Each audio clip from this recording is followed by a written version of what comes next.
Well, for once, some Democratic Party lawmakers are praising President Trump for lifting sanctions on Syria. And President Trump also showered some praise of his own on a former jihadist. To be fair, that former jihadist is now the president of Syria, Ahmed al-Sharaa, whom Trump met with yesterday. Here's Trump talking to reporters about their meeting. How did you find the Syrian president? Great. Right. I think very good. Young, attractive guy, tough guy. You know, strong pass. Very strong pass fighter. Does that worry you at all?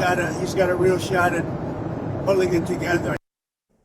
Among the Democrats who applauded Trump were Senator Jeannie Shaheen, Congresswoman Sarah Jacobs, and Senator Chris Van Hollen.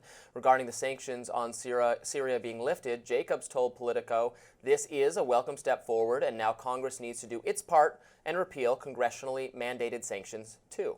Meanwhile, Trump's comments about al-Sharaa didn't go over well with some. Podcaster Ed Krasenstein wrote on X, "You can't make excuses for this. This is unfathomable. Trump is literally praising a mass murderer who killed women and children." You know, Ed Krasenstein is someone whose takes I don't mind every now and then. This is not one of them that I like. Sure. Look, a lot of killers, as Trump himself once said to Bill O'Reilly in my favorite interview ever, when Bill O'Reilly said, "But you know, Putin's a killer." A killer. Said, "A lot of killers out there, Bill. You think we're so innocent?" I mean, it's true. The reality of politics is needing to work with governments and figures around the world who have done, in some cases, utterly reprehensible things. We don't have the power, the will, the desire to just nuke everybody we don't like and conquer the world. No one wants to do that. The Americans don't want to do that. You know, we go back, look at World War II. You had FDR, Churchill making an alliance with Stalin to defeat Hitler because that was more important. Politics and diplomacy is a complicated subject, and sometimes you gotta let bygones be bygones. I think it was right to be wary of this figure, given his ties to ISIS and al-Qaeda in the past. Absolutely, we should be on our guard, and we should continue to do that. But at the end of the day, he's the leader now of Syria. We didn't like the last guy. In fact, we contributed to the other guy's overthrow by having these sanctions in place. It is a different regime, so it doesn't make sense to have sanctions on them, especially sanctions that are actually causing crippling starvation to the people of Syria. Trump had a good meeting with him.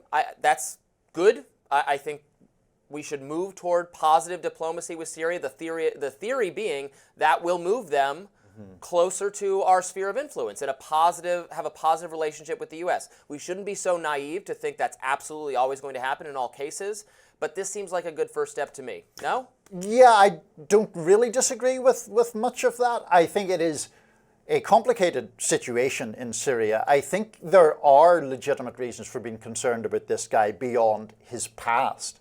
I think it is important when people have a bleak or in some cases murderous past to acknowledge that people can change. He has distanced himself from the link to al-Qaeda that previously had put a US bounty on his head.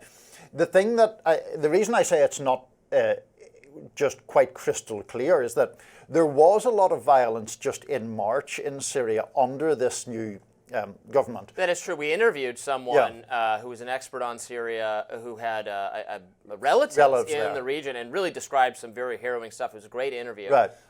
So yes, still ongoing problems. But I would say, are those problems more likely to abate if we are doing diplomacy with the president and exerting some positive influence on it? I think that could be a possibility, right? No, I think it could. And I think that as a broad matter, sanctions are often not that effective. Sometimes they can be, but a lot of times they exacerbate the suffering of regular folks, the general public in these countries, while regimes enrich themselves or have a lot of money salted away in the vaults. And then the regime says, you're starving not because of me, but because of the imperialist, colonizing the great West. Satan. Yeah, no, absolutely. And in this case, we should also note that Trump has, to his credit, stood up to the Israelis again, who did not want sanctions lifted on the Syrians, who have gone into Syria in some cases to meet in terms of a military assault. And so that is, I think, something that we should see more of. I would be in favor of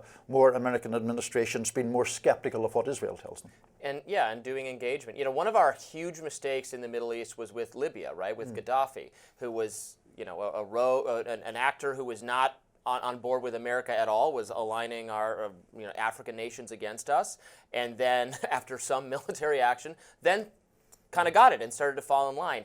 And we contributed to his overthrow and horrific murder anyway. And I think that sent a terrible message throughout the Middle East, that even if you start getting along, we're still going to try to kill you because we want our ideal Western government in place. Yeah, I mean, Gaddafi's such an appalling figure, though, in terms of the abuses of his own people, that I didn't shed too many tears for him. But the fact is that Libya has been engulfed since then in a lot of strife that has cost lots of other lives. It does get into that morally sketchy area of supporting strongmen leaders who can guarantee a degree of stability at the expense of human rights. I think there's reasons to be uncomfortable with that, but I don't think there's any ideal prescription for Syria, so I don't think this is particularly terrible. Next up, AOC loses it on her Republican counterparts, but they're not having any of it. That's next. Stay with us.